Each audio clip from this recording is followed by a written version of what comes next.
Hi guys, balik ka, hahatid lang namin sa mga bata sa school. Tapos binayaran ko yung 1 month na tuition fee ni Asher kasi nag-send sila ng message kahapon. Kasi i-release daw nila yung first quarter results sa Init. Grabe ang pawis ko sa Friday. Kaya pinapasettle nila yung mga balance ng mga bata. Yung tuition fee niya nga yung buwan na to, yung Shrawan.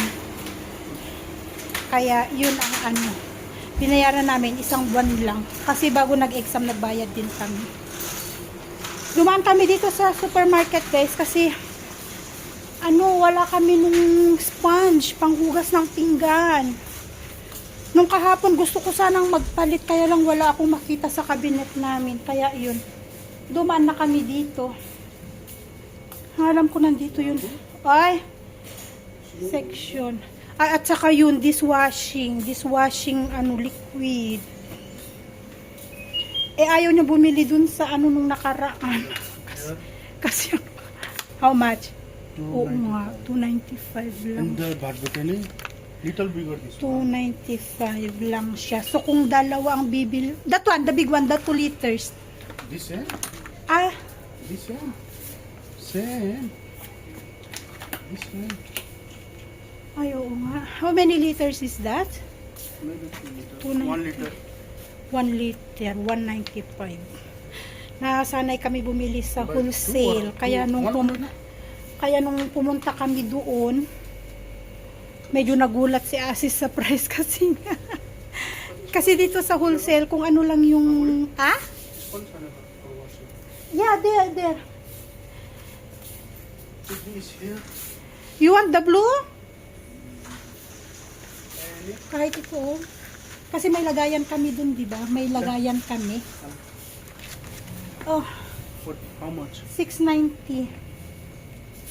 Comfort to, di ba? Morning Fresh fabric conditioner. Oo. Fabric conditioner. Nagulat kami nung namalengke kami dun kasi kapiranggot lang yung kinuha namin, ang mahal. What? There. Maybe in this section. Kaya sa wholesale tayo bibili. Kasi dito kung ano yung price ng binili mo, yun ang bayad. Doon kasi may tax pati. Dito kasi wala. Here. This one good, huh? Yes. Yung white na Fenil para sa floor. Maganda siya para sa floor. Wala siyang amoy. This one good. This one? The white one or the blue one. Mamalengke. At yun guys, ngayong araw na to ay magagawa ako ng cassava cake. Cassava cupcake. Kasi ilalagay natin siya sa hurmahan ng ating puto. So gagamit lang tayo dito ng 1 cup na cassava flour. I-try ko guys ang cassava powder. Kasi di ba madalas ang cassava cake guys ay yung fresh cassava talaga, tapos i-grate mo siya. Di ba yun ang sa cassava cake. Ngayon gagamit ako ng cassava powder kasi yun ang meron ako. At maglagay ako dyan ng a pinch of salt, konting-konting sugar lang guys, ng asin. Tapos 1 cup na coconut milk, ayan yung nadampot ko kanina nung namalengke kami sa Parajuli. So 1 cup ang gagamitin natin kasi yung matitira dito, yun yung ipapanlagay natin mamaya sa ibabaw. So yan, medyo may buo-buo dun sa loob. So 1 cup. And maglalagay tayo ng condensed milk. 1/2 cup lang ang gagamitin natin guys. Kasi mas gusto natin yung hindi masyadong matamis kaysa yung matamis na kakanin. Excuse me. At syempre dahil wala tayong milk or evaporated milk or wala tayong fresh milk, gagamit ako guys ng tubig. At ang ilalagay natin ay 1/2 cup lang din. Yan. 1/2 cup lang din na water. Pero kung may milk kayo, fresh milk or condensed milk o condensed evaporated milk, yun ang gagamitin. At syempre, maglalagay din, halo-halo muna natin. Kasi yung sa flour, nagbubuo-buo yung flour guys. Medyo mahirap siyang tunawin. So, haluin muna natin. At syempre, maglalagay tayo ng 2 itlog. Yan. Bali yung itlog namin maliliit. So, kung ganito kaliit yung itlog nyo guys, sa 1 cup, pwede ng 2. Pero kung halimbawa 2 cups ang gagamitin nyo, doblehin nyo guys yung itlog. Kasi ang liit ng itlog dito. Ayan. At syempre, dahil nga guys, hindi ko masyadong matunaw yung ating cassava flour, gagamit ako ng sieve. Ayan, yung napakaliit kong sieve. Natatamad akong manghiram ng strainer ni Ama. Kasi ginagamit ni Ama yung strainer para sa kanyang moth. Ngayon, tinatamad akong pumunta doon. Kaya, tsatsagain ko na lang guys, itong napakaliit kong strainer. Yan yung ginagamit namin sa tea. Ayan, so tutunawin lang natin siya dyan. Ay hindi, i-ano lang natin siya dyan. Isasalain lang natin siya dyan sa aking napakaliit na salaan. Para wala siyang buo-buo. Kasi yung sa flour ko talaga, ang hirap niyang tunawin guys. Yung cassava flour, excuse me, medyo nasamid ako ng konti doon. Kaya medyo matagal din yung pagsasala ko dyan. So, isang beses lang naman para matanggal lang yung buo-buo nung flour ba. At saka kung ano pa yung Kasi ang hirap talaga siyang tunawin. Wala kasi ako nung hand mixer. Maganda sana kung meron ako nun. Actually, sa pagbibake ko guys, hindi kompleto ang aking gamit. Kaya mano-mano minsan. Ayan.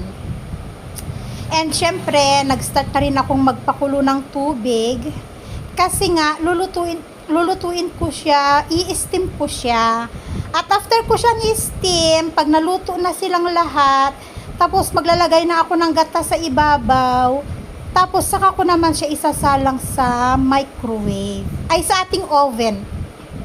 Ayan, para yung gata sa ibabaw medyo mag-golden brown. Sa ngayon kasi guys, kaya ko siya i-steam, hindi ko pwedeng gamitin ng aking microwave oven, kasi nakabukas ang aming water pump at nagpapatubig kami sa aming palayan. Ayan, kaya steam natin. Kaya yung ginamit ko ay dalawa, yung sa may rice cooker, 4 ang laman. Tapos yung sa isa pang malaki naming rice cooker at 7 naman ang nagkasya doon na laman. Kaya pwede na. So siguro ito ay isang salangan lang or 1 kalahati.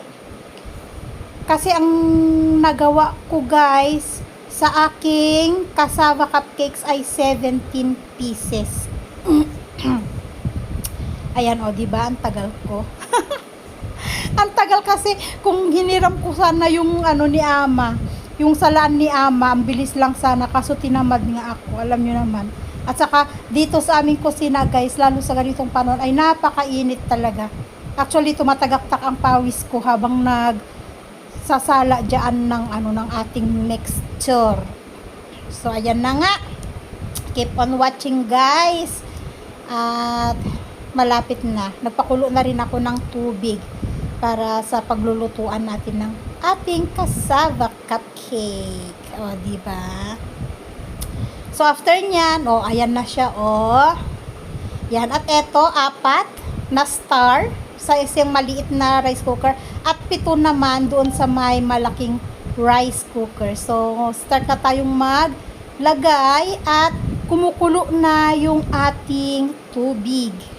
Kumukulo na dyan yung nasa may maliit na rice cooker guys. Kaya, kailangan ko nang maglagay para magsimula na rin tayong magluto.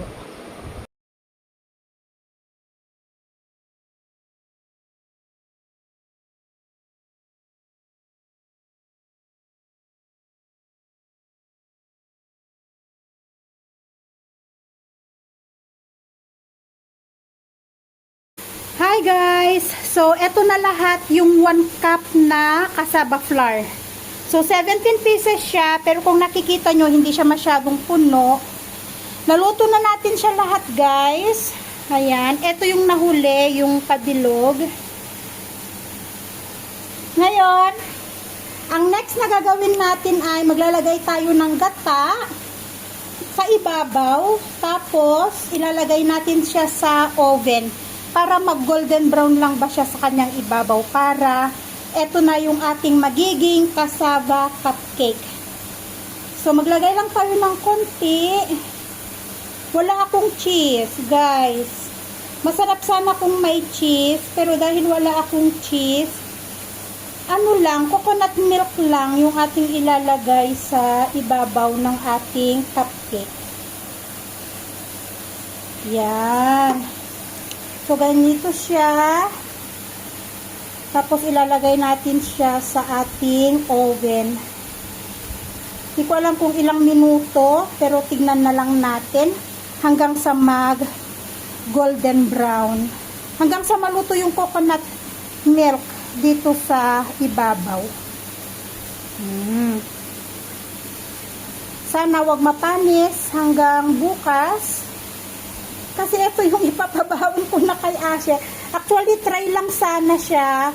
Pero nung makita ko na maganda yung outcome niya, kaya naisip ko, ipapabaon ko na lang kay Asher bukas. Kung may matira, kahit 3, 4. Ayan. Maganda sana kung meron tayong cheese or anything na ilalagay. Wala man, guys. Kaya, ito lang. Tapos, lalagay na natin sa ating oven. Lalagyan ko muna ng coconut milk yung iba doon. Hi, guys! So, ito na yung ating cassava cupcake. Nilagay ko siya sa oven, diba? Kaso, tumapon yung gata na andun, sa may loob. Natapon naman siya, pero okay na to kasi baka ma-overcook yung ating cupcake, yung ating dough. Ayun, baka ma-overcook siya, baka masunog. Kaya okay na yan. At least nagkulay konting brown shell, konti. Luto na rin naman kasi kumulo din naman yung yung gata niya kanina. Nakita ko kaya siya tumapon. Ayan, natusta na yung sa gilid, Yan, so palalamigin lang natin. May 3 pa akong isasalang kasi hindi siya nagkasya. Ito, susunugin din natin sa ibabaw yung gata niya. Pero ito, okay na. Isasalin na natin siya dito. Transfer natin doon. May bago akong hurmahan, guys. Silicone. Pinabili ko kay Rosa Batbatini. Ay, sabi ko na, inatapon talaga. See you later, guys. So, eto, guys, tikman natin. Mainit, mainit pa. Ang ganda ng nito, ang ganda ng baliktad nito, guys.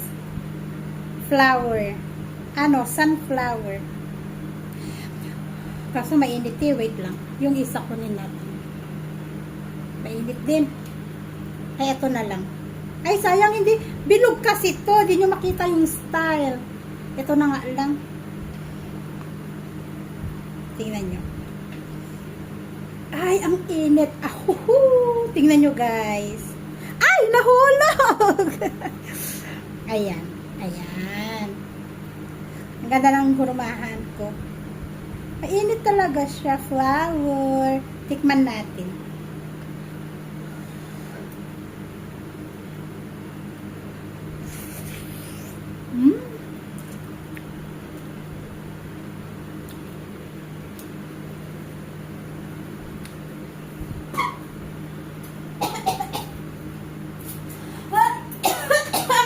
Talaga. Nakataas yung short ko kasi ang init. Gamit tayo kutsara. Ang lambot.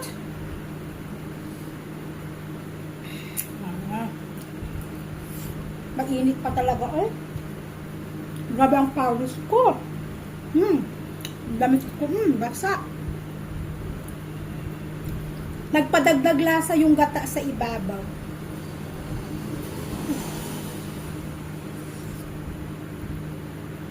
Pwedeng pambaon niya Asher bukas. Hindi siya ganun katamis.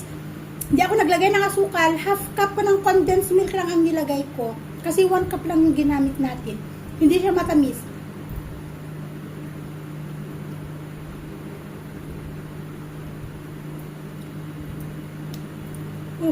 Mainit. Sarap naman.